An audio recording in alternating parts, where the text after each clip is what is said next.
Hey, what's up, guys? It's Thursday night, the night of the Brexit vote for the UK to leave the European Union. Ooh, look at those muscles, man. Damn. Exercise is good. In fact, that's what I just finished doing. But I just logged into Twitter and I saw that there's a high likelihood that the Brexit vote, will be victorious.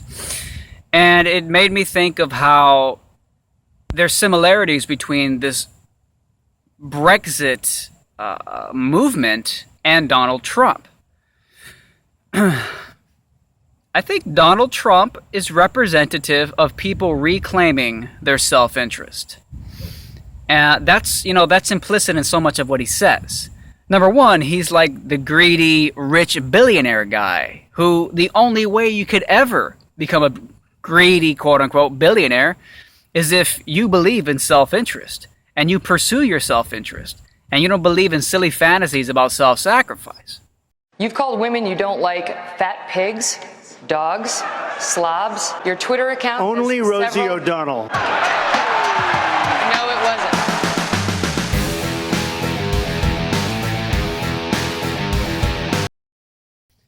But then look at some of his slogans. One of his slogans for his campaign is America First.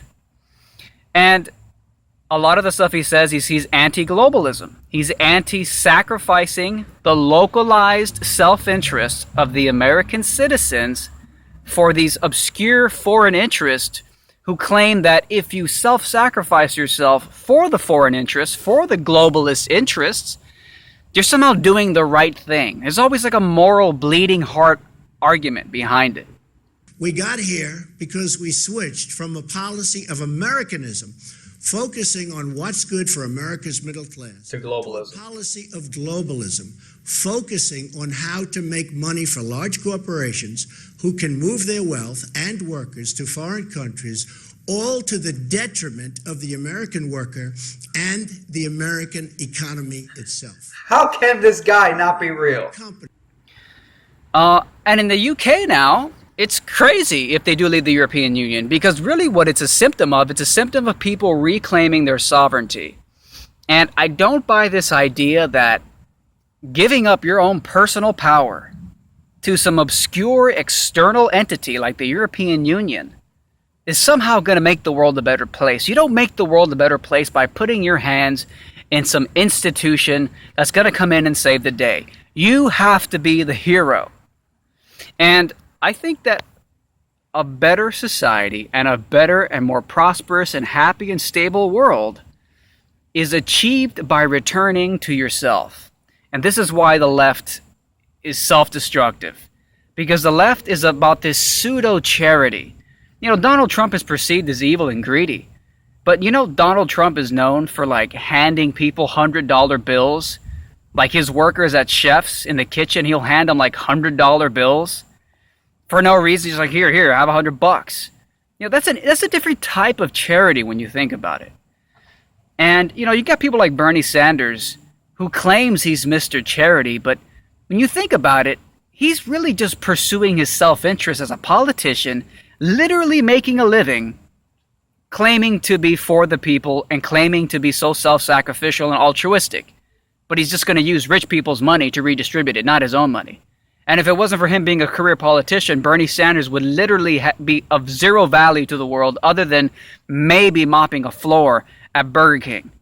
I thought that was disgusting. The microphone, they just took the whole place over. That will never happen with me. I don't know if I'll do the fighting myself or if other people will, but that was a disgrace.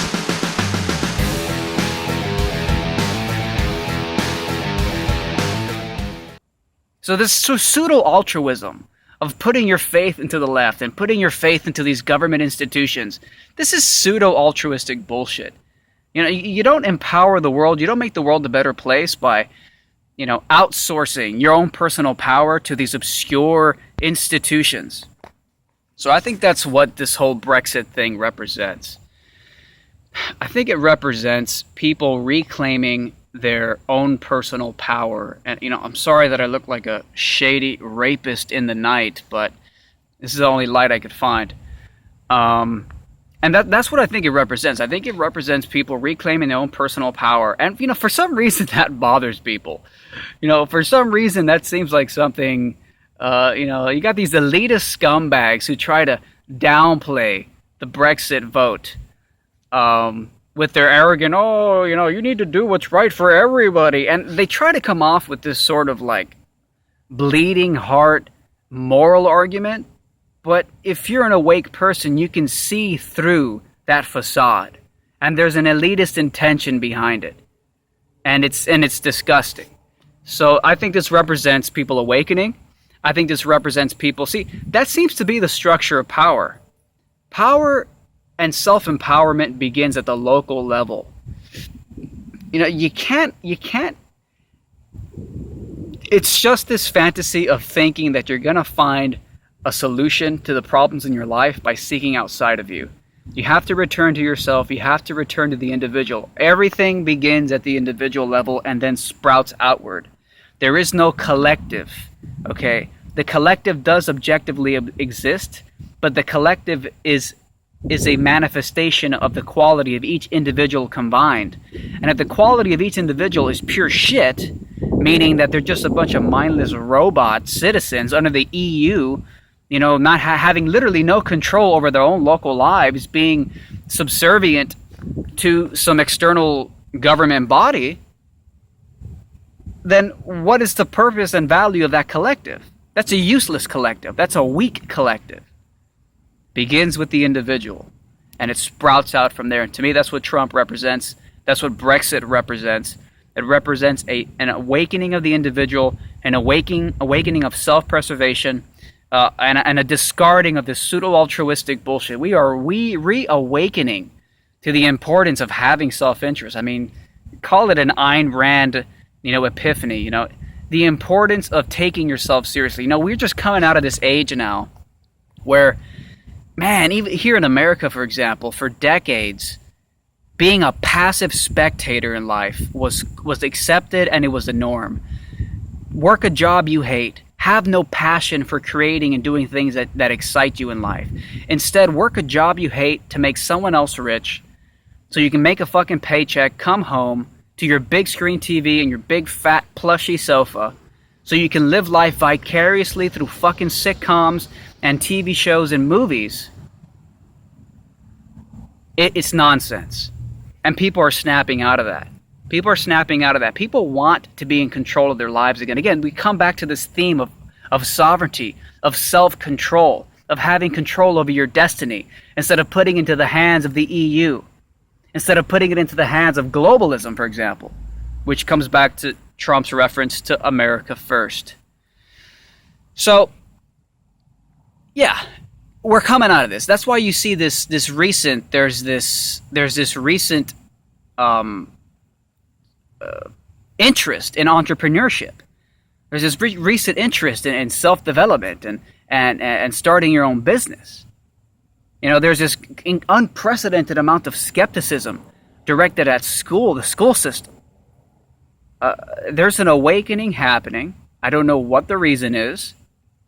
And to me, Brexit and Trump are representatives of this. And as a few people on Twitter I saw mention, I think this is a good sign. If Brexit passing, the vote passing, Brexit going through, leaving the EU, to me is a symptom of what's happening with Trump and what's going to happen in November. And what's going to happen? Trump's going to fucking win because people are snapping out of it. They don't want to be passive, mindless TV heads anymore.